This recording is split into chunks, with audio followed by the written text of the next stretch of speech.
আমরা তো একটা নির্বাচিত এমপি এবং সংরক্ষিত নারী আসনের এমপির স্যালারি সেম, ফ্যাসিলিটিস সেম। তাহলে একটা সংরক্ষিত নারী আসনের এমপিকে যদি কাজ করতে দেয়া না হয়, তাহলে কি এই নারীগুলো কি বসে বসে খালি খাবে, কাজ করবে না? আপনার মনের মধ্যে ভাবাচ্ছে যে এই বিষয়টা নিয়ে আসলে কথা বলা দরকার। পুরো বাংলাদেশের কাছে আমি একটা পরিচিতি লাভ করেছিলাম 2018 সালে, যখন নাকি আমার নির্বাচনী গাড়ি বহরে হামলা করা হলো। তখন আমি ফেসবুক লাইভে চলে যাই এবং ডিসি অফিসে যে প্রতিবাদ করি। দর্শক, দেশ এবং প্রবাসে যে যেখান থেকে দেখছেন সবাইকে শ্রদ্ধা সহ শুভেচ্ছা।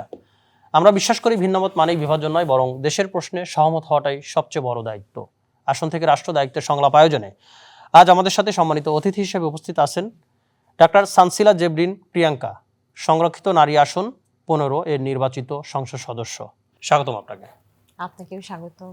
মাননীয় সংসদ সদস্য, আমরা একটি বিষয় জানতে চাই, যেহেতু আপনি সংরক্ষিত মহিলা আসনের এমপি, আপনার কাছে নিঃসন্দেহে আপনার আসন তথা সারা দেশের নারী সমাজ একটা বড় প্রত্যাশা নিয়ে আছে। আপনি কি ধরনের কাজ করতে চান তাদের জন্য? নারীদের জন্য ভাইয়া, আমি একজন নারী হিসেবে আমি দেখেছি নারীদের জন্য ডাক্তারি সেক্টরে বলি, পলিটিক্যাল সেক্টরে বলি, প্রত্যেকটা জায়গায় অনেক কঠিন। হ্যাঁ, কারণ নারীরা আসলে কোনো জায়গায় ছাড় পায় না। তো সেই জায়গা থেকে আমার অবশ্যই ইচ্ছা আছে যে নারীদের আসলে পড়াশোনা, যখন তারা এডুকেটেড হবে তখনই তারা ভালো একটা জায়গায় যেতে পারবে। ভাই, আজকে যদি আমার শক্তিটা আসলেই ছিল পড়াশোনা দিয়ে। আমি 18 সালে যখন ইলেকশন করতে আসি, আমি যদি একটা ডক্টর না থাকতাম, বা হচ্ছে আমি যদি তখন মানে গ্রাজুয়েশনের থেকেও নিচে লেভেলে থাকতাম, আমি কিন্তু নমিনেশন পেতাম না। এবং আমার একটা জিনিসই মনে হয় যে পড়াশোনার মাধ্যমে আমরা শক্তিশালী ভূমিকা পালন করতে পারবো। এই কারণে আমি ফিমেল সেক্টরে পড়াশোনাকে আমি অত্যন্ত গুরুত্ব দিই। আপনার নির্বাচনে যখন প্রতিশ্রুতি দিয়েছিলেন মানুষের উদ্দেশ্যে, তখন কি নারীদের নিয়ে বিশেষ কোনো বার্তা ছিল? হ্যাঁ, নারীদের এডুকেশনটাকে আমি আপরাইজ করতে চাই এবং নারীদের কর্মসংস্থানের ব্যবস্থা করতে চাই এবং নারীদের যারা যারা পড়াশোনা করেনি তারা যেন কারিগরি শিক্ষায় শিক্ষিত হতে পারে। বিশেষ করে আমার এলাকায় নকশি কাঁথা, আমার মা চাচিরা খুব সুন্দর করে নকশি কাঁথার কাঁথা বানায়, শাড়ি বানায়। তো তাদেরকে নিয়ে আমি ট্রেনিং সেন্টার খুলতে চাই, যেখানে তারা ভালো করে শিখে তারা আবার সুন্দর সুন্দর, যেমন আড়ং-এর মতন প্রতিষ্ঠানে যেন তারা এগুলো সাপ্লাই দিতে পারে। সেগুলো নিয়ে আমার কাজ করার অনেক বড় প্ল্যান আছে। প্ল্যান আছে। এখন তো আপনি সংসদ সদস্য, এখন আপনি এই প্ল্যানটা বাস্তবায়নের পথে কিভাবে এগোচ্ছেন? এখানে ভাই আমি তো মাত্র কিছুদিন হলো এমপি হয়েছি। তা আমি চেষ্টা করছি যে আমার মেয়েদেরকে আগে স্মার্ট বাংলাদেশে আমি চাই যে ওরা স্মার্টলি পড়াশোনা করুক। হ্যাঁ, আর যেই প্ল্যানগুলো আমার আছে এগুলো তো সময় সাপেক্ষ ব্যাপার, একদিনে আসলে এটা হয়ে আসে না।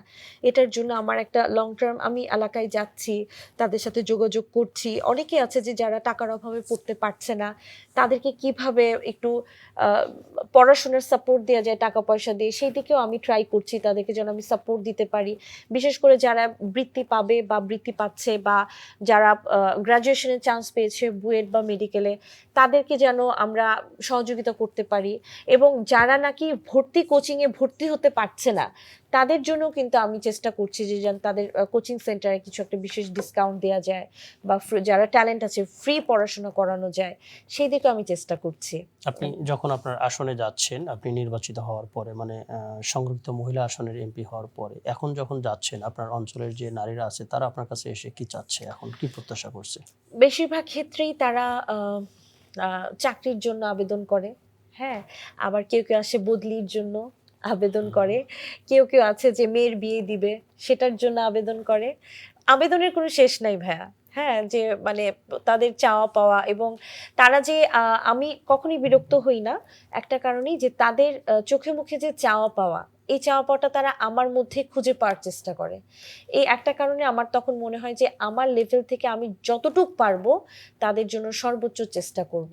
কিন্তু অবশ্যই সেটা যেন বিধি মোতাবেক হয়, নীতি নৈতিকতার সাথে হয়। অনেক সময় অনেক চাওয়া দেখি যে তারা হচ্ছে নীতি নৈতিকতার বাইরে যায়। তখন আমার কাছে মনে হয় যে না, আসলে এই জায়গাগুলোতে মানে স্ট্রিক্ট হওয়া দরকার। কিন্তু স্ট্রিক্ট হলে তখন আমার মায়া লাগে যে শেষ কবে আপনি একজন সাধারণ মানুষের সঙ্গে বসেছেন এবং সে আপনার কাছে একটা প্রত্যাশা আশা করেছি, এরকম কোনো একটা অভিজ্ঞতা বলবেন? গতকালকেও আছে, গতকালকে আমার শেরপুর সদরে আমাদের দুর্যোগ প্রতিমন্ত্রী গিয়েছিলেন। সেখানে তার সাথে কিছু প্রোগ্রাম ছিল, সেটা শেষ করার পর আমার বাসা ভর্তি মানুষ সবসময় থাকে। এলাকার মানুষ আসে তাদের চাওয়া পাওয়া, কারো রিক্সার আবেদন করবে, অটো রিক্সা। কালকে একজন অটো রিক্সার আবেদন করছে যে পায়ে ব্যথা, পা ইনজুর, হাঁটতে পারে না প্রপারলি, অটো রিক্সার জন্য। তারপরে হচ্ছে কারো কারো হচ্ছে ওই জীবন জীবিকা নির্বাহের জন্য কিছু ঢেউটিনের আবেদন করছে যে ঢেউটিন দিতে হবে। আবার কেউ বলছে তার ল্যান্ডও নাই, বাসাও নাই, হ্যাঁ দুইটাই করে দিতে হবে। তো এইগুলোর লিস্ট আমি রেখে দিই, যখন আমার বরাদ্দগুলো আসে তখন আমি হচ্ছে সেই বরাদ্দগুলোর মধ্যে সেই লিস্ট, যাদের লিস্ট আছে প্রকৃতপক্ষে তাদের নাম ইনক্লুড করে দিই। দিয়ে তারপর অনেকেই যখন কয়দিন আগেও ঢেউটিন দিয়ে আসলাম, তারপরে হচ্ছে জীবিকা নির্বাহের জন্য ছাগল দিয়ে আসলাম, হ্যাঁ, এবং ওই যে দোকানের চিপস বিভিন্ন সদাইপাতি থাকে সেগুলো দিয়ে আসলাম, হ্যাঁ, এবং তারা খুব খুশি এবং এক বাক্যে তারা দোয়া করে, এটা তখন ভালো লাগে এবং তারা প্রত্যাশা পূরণ করে। আপনার এই বরাদ্দের জায়গায় আসি, আপনার যে বরাদ্দের কথা বললেন, একই সাথে একই আসনের তো নির্বাচিত সংসদ সদস্য আছে যারা জনগণের ভোটে নির্বাচিত। সো আপনার এবং এই নির্বাচিত সংসদ সদস্যের মধ্যে কোনো সমন্বয় করে কাজ করতে হয়, নাকি আপনার নিজের একক সিদ্ধান্তে আপনি কোনো কিছু করতে পারেন? এখানে ভাইয়া কি, আপনি হয়তোবা দেখেছেন ইতিমধ্যেই আমাদের বিরোধী দলের যারা আছে তারা কিন্তু সমন্বয়টাকে প্রপারলি সমন্বয় হিসেবে দেখে না। হ্যাঁ, আমরা যদি দেখি যে রিসেন্টলি কিছু বক্তব্য, হ্যাঁ, অনেক জুনিয়র নেতাকর্মী আছে এনসিপির যারা এত মানে কটাক্ষ ভাষায় আমাদের সিনিয়র নেতাদের মন্ত্রীদের নিয়ে কথা বলেন, ইভেন মাননীয় প্রধানমন্ত্রীকে নিয়েও। তখন আমার কাছে মনে হয় কি ভাইয়া, যে আমি একটু আগে আপনাকে বলেছি রাজনীতিতে কিন্তু নলেজ লাগে, আপনার প্রচুর জানতে হয়, প্রচুর ইতিহাস জানতে হয়, নলেজ লাগে। সিনিয়রদেরকে সিনিয়রভাবেই রিপ্রেজেন্ট করা উচিত। এখন আমি আমার দলের হাই কমান্ডকে বা সিনিয়র নেতৃবৃন্দকে যেভাবে সম্মান করি, আমি কিন্তু অন্য দলের সিনিয়রদেরকেও সেভাবেই সম্মান করি। কেন করি ভাই? কারণ তাদের রাজনৈতিক ইতিহাস অনেক দীর্ঘ, তাদের জীবনের অভিজ্ঞতা দীর্ঘ, এবং তারা আমার থেকে দুনিয়াটা আরো অনেক বেশি দেখেছেন। সুতরাং সকলের কাছ থেকে শেখার আছে। কিন্তু আমরা যেভাবে পার্সোনাল অ্যাটাকের দিকে চলে যাই, সেই অ্যাটাকটা এমন হয় যে চাইলেই একটা মানুষের নাম বিকৃত করা যায়, চাইলেই একটা মানুষকে নিয়ে এমন কিছু বলা যায় যে সেটা হয়তো সেই মানুষটা না, হ্যাঁ, এবং চাইলেই কাউকে বকা দেওয়া যায়। হ্যাঁ, মানে বাংলাদেশের একজন মন্ত্রী থেকে শুরু করে, সেনাবাহিনীর সদস্য থেকে শুরু করে, সেনা প্রধান থেকে শুরু করে, তারা কাউকে কথা বলা বাকি রাখে না। আপনি যে বললেন যে রাজনীতিতে আসলে অনেক বেশি জ্ঞান লাগে, আমি যদি প্রশ্ন করি যে কেন লাগে, কারণ ভাই যে কথার লাগামটা রাখতে হবে। এখন আমি চাইলেই একজন সিনিয়র নেতাকে হুট করে বলতে পারি না, যেমন আমাদের মুক্তিযোদ্ধা ফজলুর রহমান যিনি আছেন, তাকে বলে ফেললো নাসিরুদ্দিন পাটোয়ারি ফজা পাগলা, হ্যাঁ, তারপরে হচ্ছে আমাদের স্বরাষ্ট্রমন্ত্রীকে বলে ফেললো গডফাদার, হ্যাঁ, তারপরে হচ্ছে আমাদের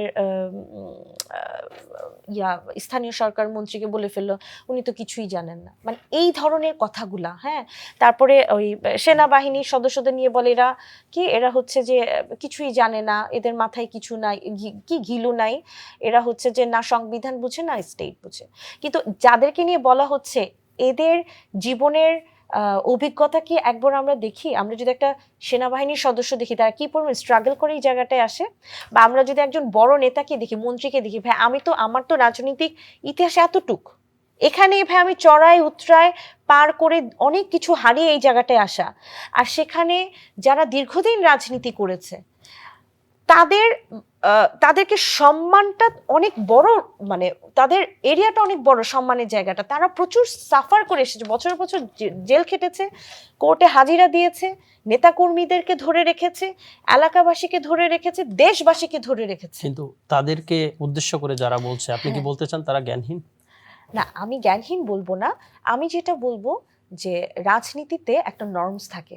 সেই এখনকার জেন জি যারা আছে তারা কিন্তু সেই সমস্ত রাজনীতিবিদদেরকে পছন্দ করে না যারা কথায় কথায় গালি দিবে, কথায় কথায় বকা দিবে, কথায় কথায় পার্সোনাল অ্যাটাক করবে, বা খুব মানে মানে খুব বাজে ভাষায় কথা বলে। সেই রাজনীতি কিন্তু এখন নাই। আমরা কিন্তু একটা ভদ্র রাজনীতির মধ্য দিয়ে যেতে চাই, এবং যেটা আমরা মাননীয় প্রধানমন্ত্রীকে দেখি, তিনি কিন্তু অ্যাটাকিং না, তিনি চাইলে অনেকের প্রতিশোধ নিতে পারতেন, সেটা কিন্তু তিনি যাচ্ছেন না। তাহলে বুঝতে হবে এই রাজনীতিটা কিন্তু এখন একটা সুন্দর সমাজের জন্য এগিয়ে যাচ্ছে। সেখানে যদি আমরা এরকম গালি দিতে থাকি, বকা দিতে থাকি, জেনজি সেটা পছন্দ করবে না, এবং তারা যে কাজগুলো করছে এতে করে তারাই কিন্তু মানুষের কাছে একটা সময় অজনপ্রিয় হয়ে উঠবে। মাননীয় সংসদ সদস্য, আপনি যখন নির্বাচন করেছেন আপনার প্রধান প্রতিদ্বন্দ্বী কে ছিলেন, এবং সেই প্রতিদ্বন্দ্বীর 3টি ইতিবাচক গুণ বলবেন, যদি আমাদের অনুষ্ঠানের প্যাটার্নটা আসলে এরকম যে গুণটা আপনি আসলে স্বীকার করেন। আচ্ছা, যেটা হচ্ছে যে আমার নির্বাচনী আসনে যিনি ইলেকশন করেছেন তিনি নির্বাচিত হয়েছেন জামাতের হাফেজ রাশিদুল ইসলাম, এবং তিনি হচ্ছে প্রথম কথা হচ্ছে যে আসলে তার গুণ বলতে আমি যেটা বলবো যে তিনি অ্যাকচুয়ালি শেরপুরে আসলে এসেছেনই কিছুদিন আগে, সত্যি কথা যেটা। তার মানে শেরপুর তো আমারও বাবার বাড়ি, তো আমি যতবার এসেছি আমার মনে হয় যে জাস্ট কিছুদিন আগে, ইলেকশনে এসেছেন কিছুদিন মানে আগে কি আপনার বাবার বাড়ি? আপনি কোথায় ছিলেন আগে? মানে এটা তো আমার বাবার বাড়ি না। তো দেখা গেছে যে আমি তো প্রত্যেক ঈদে, প্রত্যেক রোজার ঈদে বাবার সাথে রাজনীতিতে সেই ছোটবেলা থেকেই আব্বুর সাথে দেখে দেখে দেখে দেখে হাতে খড়ি মানে দেখে আপনার বড় বেড়ে হওয়া। ওঠাটা আসলে হ্যাঁ, হ্যাঁ, অঞ্চলে না, বেড়ে ওঠাটা একটু বাইরে, আপনি অঞ্চলে যাচ্ছেন হ্যাঁ, সেখানে। আমার যাওয়া আসা সবসময় ছিল, কিন্তু রাশিদ ভাইয়ের ক্ষেত্রে যেটা দেখেছি উনি ইলেকশনের আগেই আসলে শেরপুরের মানুষ ওনাকে চিনেছে। হ্যাঁ, তো ওই হিসেবে আর রাশিদ ভাই সম্পর্কে খুব ডিটেলস আমার জানা নেই, তবে উনি হচ্ছে বিহাইন্ড দ্য ব্যাকগ্রাউন্ড যেটাই হোক না কেন, ফ্রন্ট সাইডে দেখা হলে হাই হ্যালো আমরা সবসময় সালাম বিনিময় করি বা কথাবার্তা হয় সেটা। আর যেটা হচ্ছে যে ওনার এছাড়া আমি আসলে ওনাকে যেটা বলবো যে তিনি হাফেজ মানুষ, আমার এলাকার বিভিন্ন সময় বিভিন্ন মসজিদে যে নামাজ পড়ান, ইমামতি করান, এটা দেখি।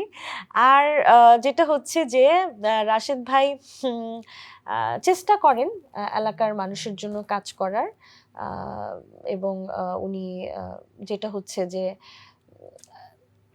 মানে ভালো, আন্তরিক, সবার সাথে কাজ করার চেষ্টা করেন। এখন পর্যন্ত আপনার দল যে সিদ্ধান্তগুলো নিয়েছে, আপনার কাছে কি মনে হয়েছে যে এই সিদ্ধান্তটা আপনার দলের ভুল ছিল? আসলে আমার মানে দল আপনি আপনার জায়গা থেকে বলবেন। দল মাত্র 5 মাস যাবৎ ক্ষমতায় এসেছে, এবং মাননীয় প্রধানমন্ত্রী যে স্টাইলে দেশটা চালাচ্ছেন এটা অত্যন্ত প্রশংসনীয়। আমার মনে হয় আমি কেন, বাংলাদেশের কেউই, ইভেন বিরোধী দলের কেউই ভুল ধরতে পারবে না যদি সেটা ইচ্ছাকৃত না হয়। কারণ আপনারা দেখেছেন যে বিগত দিনের সরকাররা যে স্টাইলে তারা তাদের সরকারি এমপি মন্ত্রীদের লাইফস্টাইল চালাতো, সেখান থেকে কিন্তু আমরা সকলেই বের হয়ে এসেছি। আমরা কেউ ট্যাক্স ফ্রি গাড়ি নিচ্ছি না, আমরা কেউ সরকারি প্লট নিচ্ছি না, আমরা এবং শুধু তাই না, এবং বিভিন্ন মন্ত্রীদের পুলিশ এসকর্টের যেই ব্যবস্থা ছিল সেটা থেকেও কিন্তু এখন সরকার সরে এসেছে, এবং বাজেট অধিবেশনের পরে একটা বড় সেশন হয় খাওয়া দাওয়ার খুব আয়োজন করে, সেটা বাতিল করা হয়েছে, এবং সংসদে আমরা দেখি বিভিন্ন খরচ কমিয়ে আনা হয়েছে, খাবারের খরচ কমিয়ে আনা হয়েছে। এটা নিঃসন্দেহে একটা ভালো গুণ, এবং এই যে বাজেটগুলো বাঁচানো হচ্ছে, এই ফান্ডগুলো থেকে কিন্তু সাধারণ মানুষের জন্য কাজ করা যাবে, এবং এটি তো নিঃসন্দেহে ভালো গুণ। হ্যাঁ। যদি ভবিষ্যতে কোনো সিদ্ধান্ত আপনার কাছে মনে হয় যেটি দলের জন্য আসলে ভালো না, বা আপনার মনে হয়েছে, আপনি সেই ভুলটাকে ধরিয়ে দিবেন? যদি আমার কাছে মনে হয় কোনো সিদ্ধান্ত ভালো না, অবশ্যই সেটাকে নিয়ে আমি কথা বলবো। যেমন আমার হেলথ সেক্টরে অনেক কাজ আছে যেগুলো আসলেই সাধারণ মানুষ খুব কমপ্লেইন করে, বা একজন ডাক্তার হিসেবে যখন রুগীর কাছে যাই তাদের কষ্টগুলো যখন দেখি, তখন মনে হয় যে এই সেক্টরটা অনেক ঢেলে সাজানো উচিত। সেই ক্ষেত্রে অবশ্যই আমি এই জিনিসগুলো তুলে ধরবো, কথা বলবো। তাহলে দেশবাসী, বিএনপি সরকার সেটাই করবে যেটা দেশবাসী চাবে, ধন্যবাদ। আর দেশবাসীর প্রয়োজন অনুযায়ী আমি কথা বললে অবশ্যই আমার দল আমাকে গুরুত্ব দেবে, আমি ধন্যবাদ। বলে বিশ্বাস সংক্ষেপে করি। ভিন্নমত আপনি কিভাবে দেখেন? ভিন্ন মতকে সবসময় আমি মনে করি এটা একটা গণতান্ত্রিক অধিকার এবং ভিন্নমত থাকবেই রাজনীতিতে, সেটা নিয়ে আমাদেরকে সামনে এগিয়ে যেতে হবে। ভিন্ন মতের মাধ্যমে আমার ভুলগুলো আমি বুঝতে পারবো, আমার সমালোচনা থাকলে আমার দোষ ত্রুটিগুলো আমি বুঝে আমি নিজেকে শুধরাতে পারবো। সো ভিন্ন মতকে আমি সব সময় সাপোর্ট করি এবং আমি মনে করি যে ভিন্ন মতের মাধ্যমে বাংলাদেশ একসময় এগিয়ে যাবে। জবাবদিহিতা মানে আপনার কাছে কি? জবাবদিহিতা মানে হচ্ছে আমার কাছে যে আমার দৈনন্দিন জীবনের প্রত্যেকটা কাজের জবাবদিহিতা যখনই আমি দিতে পারবো তখনই আমি শুধরাতে পারবো। হ্যাঁ, আমার যদি জবাবদিহিতা না থাকে আমার ভুলের পরিমাণ অনেক বেড়ে যাবে। আমি প্রত্যেকটা কাজ যখন করি আমার চিন্তা করতে হয় আমি আজকে যে কাজটা করলাম কালকে এটার যদি জবাবদিহিতা দিতেই হয় তাহলে আমার আজকে সেই কাজটা ভালোভাবে করা উচিত। সুতরাং জবাবদিহিতা থাকলে আমি মনে করি পলিটিক্যালি যেমন একটা মানুষ ভালো করতে পারবে, দুনিয়াতেও পারবে, আখিরাতেও পারবে। আপনার আশপাশে কি এমন কোনো মানুষ রাখেন যে সরাসরি আপনার ভুলকে ভুল বলার সাহস রাখে? আমি প্রতিনিয়ত জিজ্ঞেস করি আমার আশপাশের মানুষকে, তারা বলুক না বলুক আমি যে এই ডিসিশনটা নিলাম বা এই কাজটা করলাম এটা কেমন হলো, এটা কি ঠিক হলো না ভুল হলো, এবং সেটা সবাইকে জিজ্ঞেস করি। এবং জিজ্ঞেস করে যখন মনে হয় যে না খারাপ হয়েছে তখন রিগ্রেট হয়, আর যখন কেউ বলে যে না তুমি কাজটা খুব ভালো করেছো তখন আমার মনে হয় যে না তাহলে আমার নেক্সট স্টেপে আবার যে আরেকটা ভালো কাজ করতে হবে। ধন্যবাদ। ভিন্নমত থাকতে পারে কিন্তু দেশের প্রশ্নে সহমত হওয়ার প্রয়োজন কোথায়, আপনি কি বলবেন এক কথায়? দেশের প্রশ্নে আমি বলবো ঐক্যবদ্ধ হওয়া উচিত সকলের। কেন উচিত আমি এখানে একটা ব্যাখ্যা দিব। কারণ এখন বর্তমানে যে দেখি আজকে একটা রাজনৈতিক দল বিক্ষোভ সমাবেশ ডেকেছে, কিন্তু সেই রাজনৈতিক দলের এটা বোঝা উচিত বাংলাদেশের মানুষ কিন্তু নির্বোধ না, যে কথায় কথায় 2-3 মাস পর পর খালি এক একটা গণ অভ্যুত্থানের ডাক দিবে আর বাংলাদেশের মানুষ নেমে যাবে, সেটা না। জুলাই গণ অভ্যুত্থানে কিন্তু বিএনপির একটা বড় সাপোর্ট ছিল, দেশের ছাত্র জনতার সাপোর্ট ছিল, সাধারণ নাগরিকের সাপোর্ট ছিল। কেন ছিল? কারণ 17 বছর এদেশের প্রত্যেকটা মানুষ এটা সাফার করেছে। হ্যাঁ, আর 5 মাসের মাথায় দেশের মানুষ এতটা নির্বোধ না যে রাস্তায় প্রতি মাসে নামবে আর প্রতি মাসে গুলি খেয়ে মরবে। হ্যাঁ, এটা হয় না আসলে। তো সবকিছু মিলিয়ে যে এই যে কয়দিন পর পর যে এই হুমকিগুলো দিলে না, তখন মনে হয় যে আসলে এগুলো না দিয়ে সকলের ঐক্যবদ্ধ হওয়া উচিত।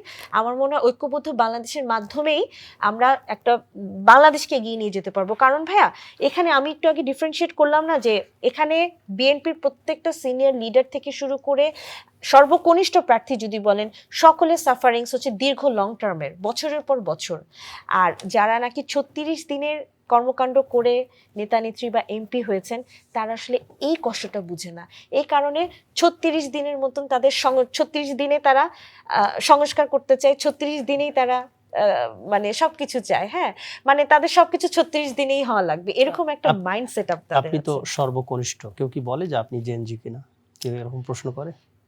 ভাইয়া জেনজি আমি যতদূর জানি 1997 থেকে মনে হয় 2012 আমি মানে আপনাকে কি ওইভাবে কেউ বলে যে আপনি যেহেতু সর্বকনিষ্ঠ, 18 তো সর্বকনিষ্ঠ ছিলেন এবং 26 আপনি সর্বকনিষ্ঠ সংসদ সদস্য হিসাবে আপনি নির্বাচন করেছেন, আপনাকে কেউ বলে না যে আপনি সবার থেকে ছোট, জুনিয়র, এরকম কোনো ভিন্নমত শুনতে পান না আপনি? না, তরুণ নেত্রী হিসেবে জেনজি অনেক সাপোর্ট আমার কাছে আছে, অনেকে আছে ভাই, আমি দেখেছি সংসদের বাইরে বিভিন্ন শপিং মলে রাস্তায় হাঁটতে গেলে, আপু আপনাকে আমরা 18 সাল থেকে দেখি, আমরা আপনাকে খুব পছন্দ করি, আপনি যেভাবে কাজ করছেন আমাদের খুব ভালো লাগে। হ্যাঁ, এবং তখন আমার কাছে, এবং পলিটিক্যাল পার্সনেরা, non political person but they are following me. কেন করে ভাইয়া? কারণ আমি যখন বিভিন্ন, এই যে গত পরশুদিন আমি আমার শেরপুর সদরে বৃক্ষরোপণ একটা প্রোগ্রামে গেলাম এবং সেখানে একটা প্লাস্টিকের বোতল দিলে একটা চারা গাছ ফ্রি দেওয়া হচ্ছে। এরকম যখন একটা প্রোগ্রাম সেট করা হলো তখন আমি দেখছি যে ময়মনসিং ডিভিশন থেকে বা বাংলাদেশের অনেক মানুষ আমাকে, ছেলেপেলেরা বাহবা দিচ্ছে এবং তারা বলতেছে আপু আমি কিন্তু ক্লিন আপ বাংলাদেশে কাজ করি, আপু আমি কিন্তু রক্ত সৈনিকে কাজ করি, হ্যাঁ, এবং আমরা কিন্তু সমাজসেবামূলক কাজে আছি, কিন্তু দে আর নট পলিটিক্যাল। তাহলে এই যে মানুষগুলো আমাকে সাপোর্ট দিচ্ছে এবং তারা আমার প্রত্যেকটা ভালো কাজের সঙ্গে আছে, তখন আমার কাছে মনে হয় যে নন পলিটিক্যাল পার্সনও, হ্যাঁ, অনেক কিছু আছে পলিটিক্যালি তারা পছন্দ করে। হ্যাঁ, এবং তারা চায় যে ভালো কাজের সাথে সমর্থন করতে।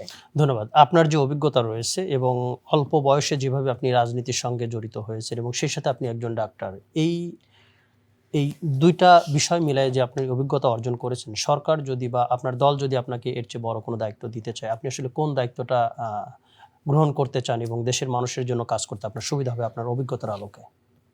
ভাইয়া আমি ছোটবেলা থেকেই মাল্টিটাস্কিং কাজের সাথে জড়িত ছিলাম। আমি খুব ছোটবেলায় আম্মু আমাকে নাচ শিখাতেন বুলবুল ললিতকলা একাডেমিতে।